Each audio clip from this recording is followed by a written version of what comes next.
رحمن رحمن ساعدني يا رحمن. بسم الله الرحمن الرحيم. الحمد لله رب العالمين والصلاة والسلام على رسول الله وعلى آله وأصحابه أجمعين. Të nderuar vëllezër, motra dhe miq, ju përshëndes të gjithëve në përshëndetjen islame. Assalamu alaikum wa rahmatullahi wa barakatuh. Paqja qoftë mbi ju dhe mëshira e Allahut dhe bekimet e tij. Jemi në vazhdim të zhvillimit të projektit të librave.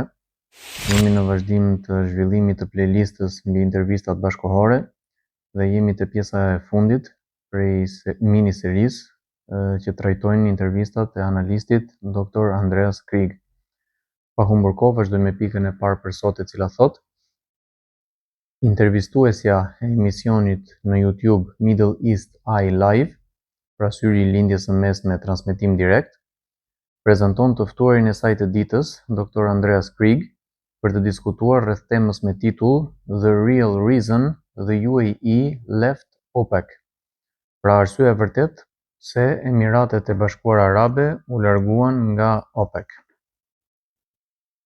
Pra nga Organization of Petroleum Exporting Countries, ose Organizata e Shteteve Eksportuese të Naftës. Kjo është një ngjarje aktuale, domethënë që ka ndodhur tani afër. Pika e dytë thotë: Dr. Andreas Krieg është një akademik dhe analist i sigurisë dhe gjeopolitikës, i lidhur kryesisht me King's College London, pra Kolegjin e Mbretit në Londër, dhe me studimet mbi lindjen e mesme. Të njëjtin prezantim kemi bërë në çdo intervistë që kemi përmbledhur për intervistave të analistit, dhe vazhdojmë me pikën 3, e cila thotë: intervistuesja i uron mirëseardhjen dhe pyet se pse Emiratet ndolën nga kjo organizatë në këtë moment. Pika 4, përgjigjet se ata gjithmonë kanë pasur politikat e veta në lidhje me këtë, ndaj nuk duhet parë thjesht si një dukuri gjeoekonomike, por më tepër edhe gjeopolitike gjithashtu.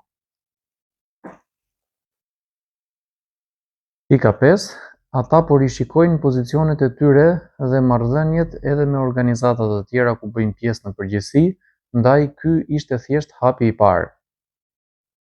Pika 6, këto organizata gjithsesi nuk kanë mekanizma të mjaftueshëm për të mbrojtur interesat e Emirateve ose vendeve të tjera anëtare, disi më ndryshe GCC, pra Gulf Cooperation Council, ose Këshilli i Bashkëveprimit të Vendeve të Gjirit. Pra kjo është një tjetër organizatë në të cilën bën pjesë Emiratet. Pika 7. Saudia ka pasur gjithmonë pozicionin qendror brenda këtyre organizatave dhe ndoshta kjo edhe i bezdis disi Emiratet. Pra çështje konkurrence sipas këtij këndvështrimi. Pika 8. E pyet intervistuesja nëse ka një garë mes Saudisë dhe Emirateve se kush është më pranë administratës amerikane në gjëra të ndryshme. Pika 9. Përgjigjet se ka pasur gjithmonë dhe kjo ka qenë e dallueshme edhe në kohën e izolimit të Katarit. Pika 10. Emiratet gjithsesi po i ruajnë njëkohësisht marrëdhëniet e forta me Rusinë dhe po i theksojnë akoma më shumë me Kinën. Pika 11. Ata ndoshta tani po krijojnë ndonjë farë lidhje me Iranin për t'u marrë vesh për problemin e ngushticës së Hormuzit. Dhe detyrimisht s'kan çfarë të bëjnë ndryshe, sepse përderisa nuk po ka fuqi vetë Amerika që të vëri rregull në atë ngushticë, atëherë detyrimisht do të negociojnë me atë që ka realizuar bllokadën për aq sa mund të quhet bllokadë. Themi kështu sepse kjo bllokadë është e pjesshme, nuk është e plotë, pra ka anije që kalojnë në ngushticën e Hormuzit, për shembull anijet ruse dhe kineze kalojnë lirisht, por anijet që kanë lidhje me Amerikën nuk kalojnë dot, për këtë arsye është pjesërisht e bllokuar. Madje deklaronin zyrtarët iranianë në fillim të bllokadës që ajo dhe është e mbyllur, por dhe është e hapur në të njëjtën kohë. Pika 11.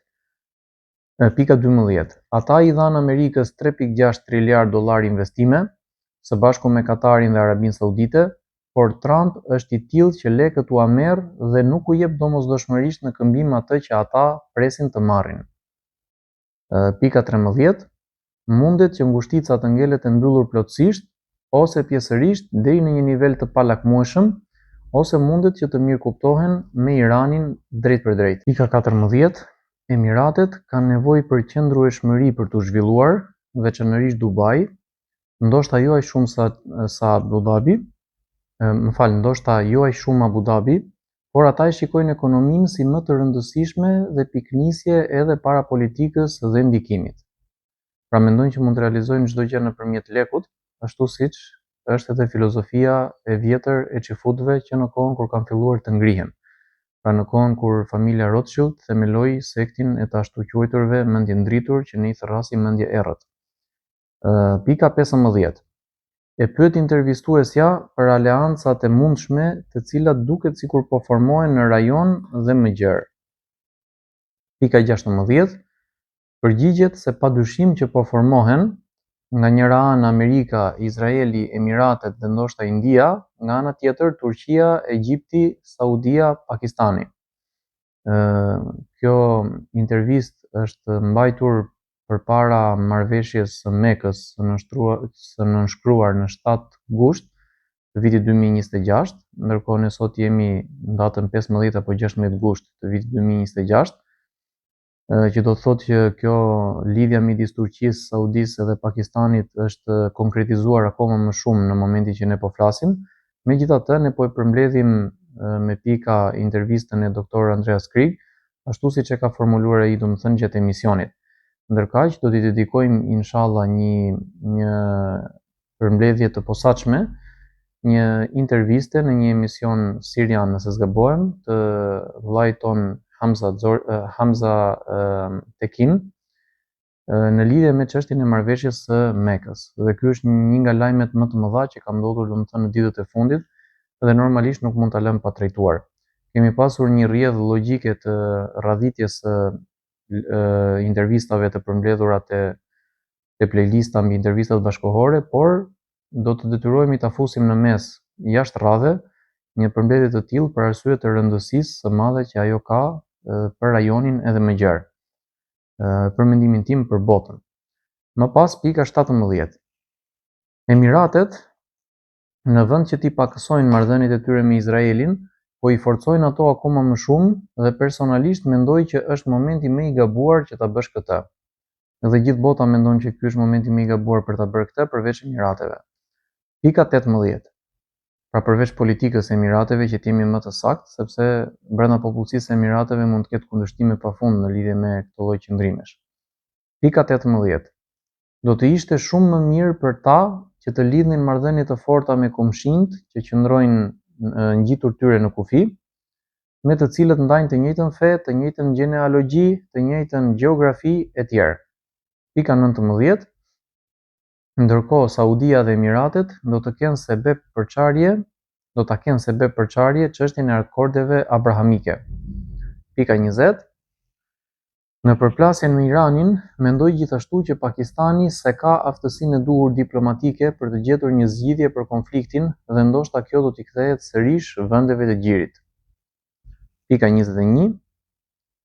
Edhe çështja bërthamore për Iranin pothuajse është harruar dhe është përqendruar e gjithë vëmendja te ngushtica e Hormuzit tashmë. Faktikisht ngushtica ka qenë e hapur përpara se të fillonte lufta dhe lufta ka nisur me ato objektivat e deklaruara mbi çështjen bërthamore dhe programin e raketave balistike dhe gjëra të ngjashme, ndërkohë që tani nuk diskutohen më ato objektivat që ishin fillim, po tani diskutohet ajo që në fillim ishte në rregull dhe tani s'është në rregull. Kjo është një gjë për të qeshur dhe për të qarë së bashku në realitetin ton bashkëkohor, e cila ka ndikim në gjithë botën dhe jo vetëm në rajonin që po flasim. Pika 22.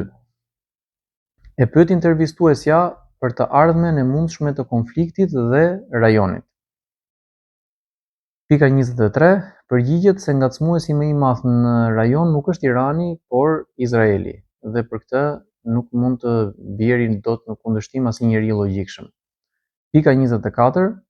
Vendet e gjirit duan t'i angazhojnë iranianët në mënyrë pragmatike në rajon, sepse e kuptojnë që nuk ka zgjidhje tjetër.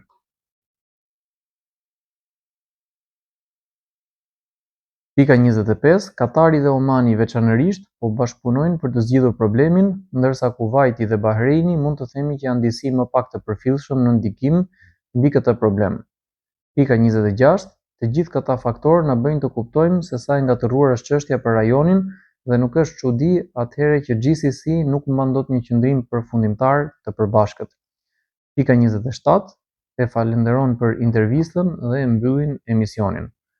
Ky ka qenë një emision i shkurtër, i cili ka qenë i fokusuar tek çështjet ekonomike, por faktikisht çështjet janë të lidhura me njëra tjetrën, qoftë ato ekonomike, qoftë ato ushtarake, qoftë ato politike etj.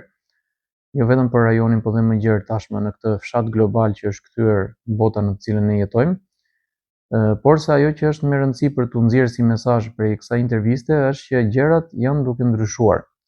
Dhe gjërat do të vazhdojnë të ndryshojnë me shpejtësi të madhe gjithmonë për aq kohë sa teknologjia do të vijë duke u fuqizuar.